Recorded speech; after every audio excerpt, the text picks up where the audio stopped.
شہر کی رونق رات کے اندھیرے میں بھی کم نہیں تھی، مگر ان گلیوں کے سائے میں ایک خوف بس رہا تھا۔ ایک نامعلوم شخص جس کا نشانہ خاص طور پر نوجوان لڑکیاں تھیں۔ لوگ چپکے چپکے باتیں کرتے، والدین اپنی بچیوں کو جلدی گھر بلاتے، اور پولیس کی ایک چھوٹی سی سیل دن رات اس کیس پر جمی ہوئی تھی۔ انویسٹیگیشن ٹیم میں ایس آئی طاہرہ شامل تھیں، ایک تیز ہوشیار افسر جو ہمیشہ حق کے لیے کھڑی رہتی تھیں۔ انہوں نے اسکواڈ کی روحانی قیادت سنبھال لی تھی۔ کیس کی نوعیت حساس تھی، اس لیے میڈیا سے رخسار بند رکھنا پڑا۔ طاہرہ نے کہا، ہمیں مجرم کو سمجھنا ہوگا، اس کی عادتیں، طرز عمل، اور وہ کون سی جگہیں ہیں جہاں وہ محفوظ محسوس کرتا ہے۔ پہلا بڑا سراغ ایک سی سی ٹی وی کلپ تھا، جس میں ایک پراسرار گاڑی کئی بار ایک مخصوص پارکنگ کے قریب سے گزرتی دکھائی دی۔ تصویر دھندلی تھی، مگر گاڑی کا ماڈل اور رنگ کچھ اندازہ ہوئے۔ یہی پہلی کڑی تھی۔ خلاف توقع ملزم ہر بار ایک ہی طرح کا دستخط چھوڑتا، قرب و جوار میں ایک چھوٹا سا لال ربن جسے وہ کہیں چھوڑ کر جاتا۔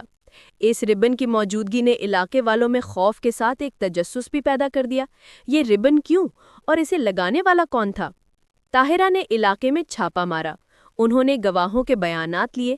ایک دکاندار نے بتایا کہ اکثر رات گئے ایک درمیانی عمر کا آدمی پانی خریدنے آتا ہے، چہرہ اوجھل مگر قدم عجیب حد تک سرد اور محتاط۔ ایک اور پڑوسی نے بتایا کہ اس نے کبھی کبھار اذان کے بعد اسی راہداری میں ایک شخص کو کھڑا دیکھا، جیسے انتظار کر رہا ہو۔ ہر بیان میں سوالات تھے، مگر واضح جواب کم ہی ملے۔ انویسٹیگیشن کے دوران فنگر پرنٹس اور موبائل ڈیٹا کا بھی جائزہ لیا گیا۔ ملزمان کے فونز کے پیغامات، لوکیشن ہسٹری وغیرہ، یہ سب ایک سنگم بن گئے۔ ایک اہم ٹیسٹ نے دکھایا کہ لال ربن ایک مخصوص بینک کے پاس سے خریدا گیا تھا، اور اسی بینک کے قریب ایک پرانا ورک شاپ تھا جہاں وہی ربن اکثر ملازمت کے لیے دیا جاتا تھا۔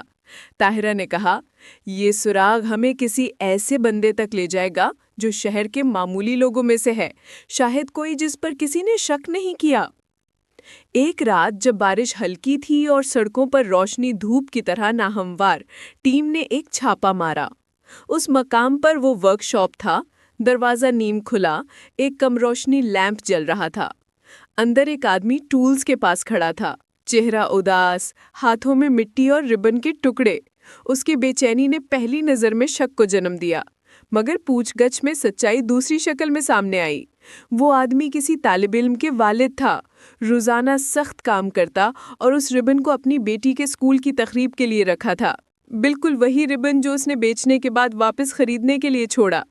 یہ ایک ریڈ ہیرنگ نکلا، مگر انویسٹیگیشن نے سکھایا تھا کہ ریڈ ہیرنگ بھی علم دیتی ہے، کہ مجرم خود کو عام دکھانے میں ماہر تھا۔ کہانی کا موڑ تب آیا جب طاہرہ کو ایک خفیہ نوٹس ملا، ایک خط جس میں کہا گیا تھا کہ شہر میں اسی طرح کی وارداتیں ایک مخصوص سڑک کے قریب زور پکڑیں گی جب چاندنی رات ہوگی۔ خط کا اندازہ ایک شخصی نفسیاتی سازش کا تھا۔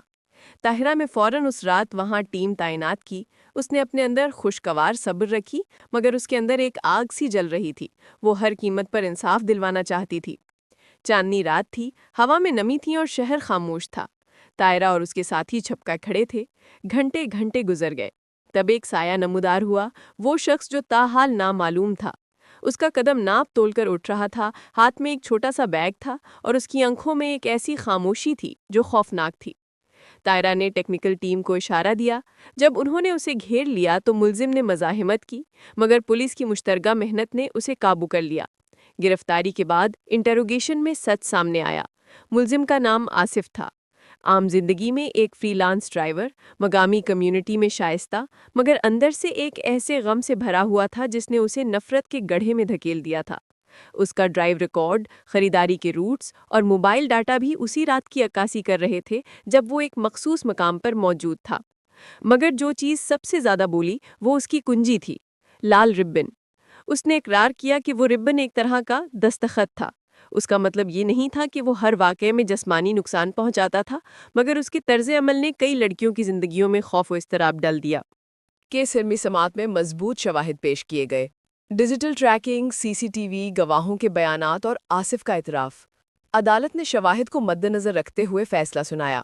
آصف کو سزا ہوئی اور شہر نے ایک سانس لی، مگر کہانی ختم نہ ہوئی۔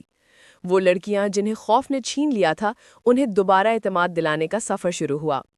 طاہرہ نے کمیونٹی میں ورکشاپس شروع کی، والدین کو آگہی دی گئی اور شہر نے حفاظتی اقدامات بڑھائے، بہتر روشنی، کمیونٹی واچ اور اسکولوں کے لیے حفاظتی کورسز۔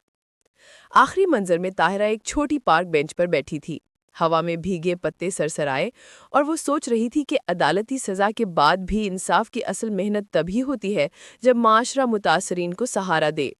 ایک چھوٹی لڑکی جس کا نام زارا تھا آ کر بیٹھی، وہی لڑکی جو پہلے خوفزدہ تھی مگر اب اسکول واپس جا رہی تھی۔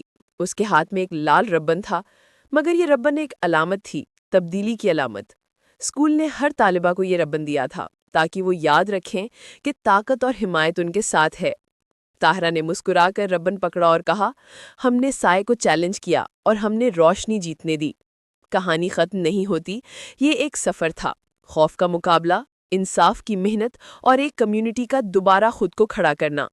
طاہرہ جانتی تھی کہ ہر کیس مختلف ہوتا ہے اور ہمیشہ ناکامی کے ہو سکتے ہیں، مگر جب مل کر قدم اٹھائے جائیں تو اندھیرے کمزور پڑ جاتے ہیں۔